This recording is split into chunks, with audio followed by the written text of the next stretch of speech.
একটি কলাম ঢালাইয়ে কতটুকু সিমেন্ট, বালু এবং পাথর লাগবে সেই বিষয় নিয়ে আজ আমরা আলোচনা করব। আমি আগে থেকে এখানে একটি কলামের চিত্র অঙ্কন করে রেখেছি, আর এই কলামটাকে 3টা অংশে ভাগ করে নিয়েছি। এই অংশটা হলো আমাদের মাটির নিচের অংশ অর্থাৎ বেজ, এটা হলো আমাদের পিচ পর্যন্ত যে অংশটা সেই অংশ, আর এটা হলো আমাদের মেইন অংশ অর্থাৎ চাঁদ পর্যন্ত যে অংশটা সেই অংশ। তাহলে আমরা এই একে একে নামগুলা লিখে নিচ্ছি। এটা হলো আমাদের লং কলাম, আর এটা হলো আমাদের শর্ট কলাম, আর এটা হলো আমাদের বেজ।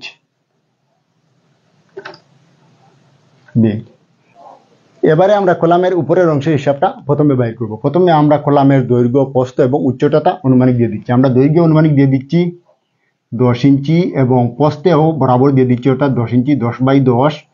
আর উচ্চতাটা দিয়ে দিচ্ছি অর্থাৎ 3 থেকে আমরা চাঁদ অবধি যখনই কলাম ঢালাই দিই তখন 10 থেকে 11 ফুট দিয়ে দিই। আমরা আনুমানিক দিয়ে দিচ্ছি 10 ফিট। এবারে যেহেতু এটা ফিটে আছে তাই ইঞ্চিগুলোকে প্রথমে আমরা ফিটিয়ে নিয়ে যাব। আর আমরা সবাই জানি 12 ইঞ্চি সমান 1 ফিট, তাই 12 ইঞ্চি দিয়ে প্রথমে আমরা এই 10 ইঞ্চিটাকে ভাগ করে নিব। আপনারা ভাগ করে দেখে নিতে পারেন, আমিও ভাগ করে দেখে নিচ্ছি আসলে আমাদের ভাগফল কত দাঁড়ায়। তাহলে আমরা ভাগফল পেলাম 0.83। যেহেতু 10 ইঞ্চিটাকে আমরা ভাগ করে কি পেলাম, 0.83 পেলাম। 0.83 গুণন, এবারে এখানেও 10 ইঞ্চি আছে তাই আমরা আবার 0.83 লিখে নিলাম। তারপরে আমাদের উচ্চতা কত আছে, এখানে 10 ফিট আছে, সাথে আমরা 10 দিয়ে দিলাম। এবারে আমরা তিনটা সংখ্যা গুণ করে নিচ্ছি। আপনারা গুণ করে নিন, আমিও গুণ করে দেখে নিচ্ছি আসলে গুণফল কত দাঁড়াচ্ছে। অতএব আমরা গুণফল পেলাম 6.88 কিউবিক ফিট বা ঘনফুটও আপনারা বলে নিতে পারেন, যেহেতু ঘনফিট কিউবিক ফিট একই কথা। এবারে আমরা চলে যাচ্ছি নিচের অংশ অর্থাৎ শর্ট কলামে। শর্ট কলামে সাইজটা আমরা প্রথমে আনুমানিক ধরে নিচ্ছি, আনুমানিক সাইজটা ধরে নিচ্ছি। যেহেতু এখানে 10 ইঞ্চি দিয়েছিলাম, এবারে আমরা এই জায়গায় 12 ইঞ্চি দিয়ে দিচ্ছি অর্থাৎ 12 ইঞ্চি গুণন 12 ইঞ্চি গুণন উচ্চতাটা আমরা আনুমানিক দিয়ে দিচ্ছি 20 থেকে আমরা 3 পর্যন্ত দিয়ে দিচ্ছি 5 ফিট অর্থাৎ 5 ফিট। এবারে আমরা যেহেতু এটা ফিটে আছে তাই 12 ইঞ্চিটাকে যদি আমরা ফিটে নিয়ে যাই তাহলে কি হবে, 1 হবে। 1 গুণন 1, যেহেতু এখানে 12 ইঞ্চি আছে তাই আমরা আবার 1 দিয়ে দিলাম, গুণন 5। আমরা যদি তিনটা সংখ্যা গুণ করে নিই তাহলে কত হবে, 5ই হবে কিউবিক ফুট। এবারে আমরা বেজের হিসাব বাইর করব। প্রথমে আমরা বেজের দৈর্ঘ্য, প্রস্থ এবং উচ্চতাটা আনুমানিক ধরে নিচ্ছি। এই জায়গায় আমরা দৈর্ঘ্য ধরে নিচ্ছি 4 ফিট এবং প্রস্থে আনুমানিক ধরে নিচ্ছি 4 ফিট। উচ্চতা অর্থাৎ ঢালাইয়ের ঘনত্ব যেটা সেটা আমরা ধরে নিচ্ছি আনুমানিক 8 ইঞ্চি। এই জায়গায় আপনারা 1 ফিট বা 1.5 ফিটে দিয়ে দিন, আমি 8 ইঞ্চি ধরে নিচ্ছি। 8 ইঞ্চির হিসাবটা বাইর করব। যেহেতু এই দুইটা আমাদের ফিটিয়ে আছে 4 গুণন 4 গুণন, এটা কিন্তু ইঞ্চিতে আছে তাই ইঞ্চিটাকে প্রথমে আমরা ফিটিয়ে নিয়ে যাব। যদি ফিটিয়ে নিয়ে যাই তাহলে আমরা কি করব, এই 8 ইঞ্চিটাকে 12 ইঞ্চি দিয়ে প্রথমে ভাগ করে নিব। আমি ভাগ করে নিচ্ছি, আপনারা ভাগ করে দেখে নিতে পারেন। 6 12 72 8 0 6 12। অতএব আমরা কি পেলাম, ভাগফল পেলাম 0.66। এবারে আমরা তিনটা সংখ্যা গুণ করে নিচ্ছি। তাহলে আমাদের গুণফল দাঁড়ালো 10.56। এবারে আমরা তিনটা কিউবিক ফিট একসাথে যোগ করে নিচ্ছি, CUBIC কিউবিক ফিট। এখানে আমাদের আছে 10.56, তারপরে এখানে আছে আমাদের 5 যোগ, তারপরে এখানে আমাদের আছে 6.88। অতএব আমরা টোটাল যোগ করে কত পেলাম, 22.44 কিউবিক ফিট।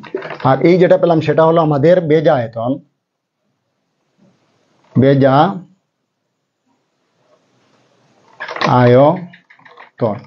আর বেজা আয়তনটাকে যদি আমরা শুকনো আয়তনই নিয়ে যাই, যেহেতু আমরা এটা যে হিসাবটা বাইর করছি সেটা হলো আমাদের বেজা আয়তন। আমরা যখনই বালু, পাথর অথবা সিমেন্ট কিনে থাকি সেগুলো শুকনো অবস্থায় কিনে থাকি, তাই প্রথমে আমরা শুকনো অবস্থায় নিয়ে যাবো। আর শুকনো অবস্থায় নিয়ে গেলে আমরা কি করব, এই 22.24 সাথে আমরা গুণ করে নিব 1.5। অতএব আমাদের গুণফল দাঁড়ালো 33.67 66 কিউবিক ফুট। এবারে আমরা যে ডালাইটা দেব সেই ডালাইয়ের মিশ্রণ যেটা সেই মিশ্রণের অনুপাতটা আমরা প্রথমে ধরে নিব। আমরা কত অনুপাতে ডালাইটা দিব, ডালাইটা আমরা আনুমানিক ধরে নিচ্ছি, আমরা যদি 1 ব্যাগ সিমেন্ট দিই বা 1 বালতি সিমেন্ট দিই সেই জায়গায় আমরা 2 বালতি বালু দেব এবং পাথর দেব আমরা 4। এটা হলো আমাদের সিমেন্ট, এটা বালু এবং এটা পাথর। এবারে আমরা সেই একের সাথে প্রথমে আমরা সিমেন্টের হিসাব বাইর করব যেহেতু, তাই 1 গুণন এখানে আমাদের আয়তন কত আছে 33.66 বাই টোটাল আমরা তিনটা অনুপাত যোগ করলে আমরা যোগফল কত পাবো 4 2 6 আর 7। এই 7 দিয়ে আমরা ভাগ করে নিব। এখন যদি আমরা গুণ করে নেই তাহলে গুণফল একই দাঁড়াবে, অর্থাৎ 33.66 দাঁড়াবে বাই 7।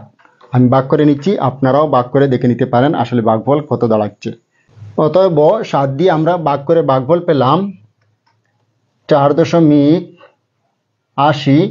আর সেই 4.80টাকে যদি আমরা বেগে নিয়ে যাই, যেহেতু আমরা সিমেন্টের অনুপাতটা বাইর করছি, তাহলে আমরা এখানে কি করব, আমরা সবাই জানি 1.25 CFT = 1 বেগ। তাই আমরা সেই 4.80টাকে আমরা কি করব 1.25 দিয়ে ভাগ করে নিব। আমি ভাগ করে নিচ্ছি, আপনারা ভাগ করে দেখে নিতে পারেন। তাহলে আমরা বেগে গেলে বেগ পেলাম 3.84 ব্যাগ, 84 অর্থাৎ প্রায় 4 ব্যাগের কাছাকাছি আমরা সিমেন্ট পেয়ে গেলাম। এবারে আমরা সরাসরি চলে যাচ্ছি বালুতে। এখানে বালুর অনুপাত কত আছে 2 আছে, তাই ঠিক একই অবস্থায় প্রথমে আমরা এখানে 2 দিয়ে আমরা কি করব 33.66টাকে গুণ করে নিব। আপনারা গুণ করে দেখে নিতে পারেন, আমিও গুণ করে দেখে নিচ্ছি। 2 সমান আমরা পেলাম 67.32। আর সেই 67.32টাকে আমরা কি করব প্রথমে 7 দিয়ে ভাগ করে নিব। আমিও ভাগ করে নিচ্ছি, আপনারা ভাগ করে দেখে নিতে পারেন আসলে ভাগফল কত দাঁড়ায় ভাগ 7। অতএব আমরা ভাগফল পেলাম এখানে 9.61। তাহলে আমরা বালু পেলাম 9.61 কিউবিক ফুট। এবার আমরা চলে যাচ্ছি সরাসরি পাথরে। পাথর এখানে আমাদের অনুপাত কত আছে 4, ঠিক একই অবস্থায় আমরা 4 দিয়ে প্রথমে 33.66টাকে গুণ করে নিচ্ছি। আপনারা গুণ করে দেখে নিন, আমিও গুণ করে দেখে নিচ্ছি। আমাদের গুণফল দাঁড়ালো 134.64 ভাগ 7। 7 দিয়ে ভাগ করে নিলে ভাগফল কত দাঁড়ায় দেখে নিই, ভাগ 7। অতএব আমাদের ভাগফল দাঁড়ালো 19.23। তাহলে আমরা সিমেন্টে পেলাম এখানে ব্যাগ পেলাম প্রায় 4 ব্যাগের কাছাকাছি, আমরা বালু পেলাম প্রায় 10 কিউবিক ফুট এবং পাথর পেলাম প্রায় 20 কিউবিক ফুটের কাছাকাছি। এবারে যদি আমরা সেটার দাম নির্ধারণ করতে যাই তাহলে অবশ্যই আমরা সহজে পেয়ে যাব। এখানে আমাদের সিমেন্ট কয় ব্যাগ আছে, সিমেন্ট অনুমানিক ধরে নিচ্ছি 4 ব্যাগ। 4 ব্যাগের দাম আমাদের কত হবে অনুমানিক ধরে নিচ্ছি 500 করে, 4 5 20, 2000 টাকা। তারপরে আমরা চলে যাচ্ছি এখানে বালুতে। বালু এখানে আমাদের প্রায় ধরে নিচ্ছি 10 কিউবিক ফুট। আর আমরা সবাই জানি 35 কিউবিক ফুট = 1 CM। যদি আমাদের সিএমের দাম 2000 টাকা ধরে হয় তাহলে 50টাকে ভাগ করে নিলে আমাদের প্রতি কিউবিক ফিটের দাম বাইর হচ্ছে 57.14।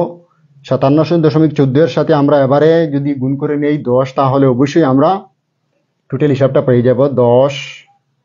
তাহলে আমরা বালুর দাম পেলাম 571। তা এবারে আমরা চলে যাচ্ছি পাথরে। পাথরে এখানে আমাদের প্রায় 20, আমি ধরে নিচ্ছি 19.23 জায়গায় 20 ধরে নিচ্ছি। প্রথমে আমরা আনুমানিক দামটা ধরে নিচ্ছি, পাথরের সিএমের দাম 3000 টাকা। তাই 3000 টাকা প্রথমে আমরা ভাগ করে নিচ্ছি 35 দিয়ে। তাহলে পাথরের প্রতি কিউবিক ফিটের দাম পেলাম আমরা 85.71। আর সেই 85.71 সাথে আমরা কি করব এখানে টাকা আমাদের 20 কিউবিক ফিটটাকে গুণ করে নিব। গুণ করে নিলে আমাদের গুণফল দাঁড়ালো 1714। 1714 যোগ করে নিচ্ছি 5, 7 আর 8, 7 5 12 2 হাতে থাকলো 1 4। অতএব আমাদের টোটাল খরচা দাঁড়ালো 4285 টাকা একটি পিলার কমপ্লিট মাটির নিচ থেকে উপর অবধি। আশা করি আপনারা বুঝতে পেরেছেন। আর আমার এই ভিডিওটি বেশি বেশি করে আপনারা শেয়ার করবেন, যদি ভালো লাগে তাহলে একটি লাইক দিয়ে দিবেন। তাহলে আজকের মতো এখানেই, আপনারা সবাই ভালো থাকবেন, সুস্থ থাকবেন, ধন্যবাদ।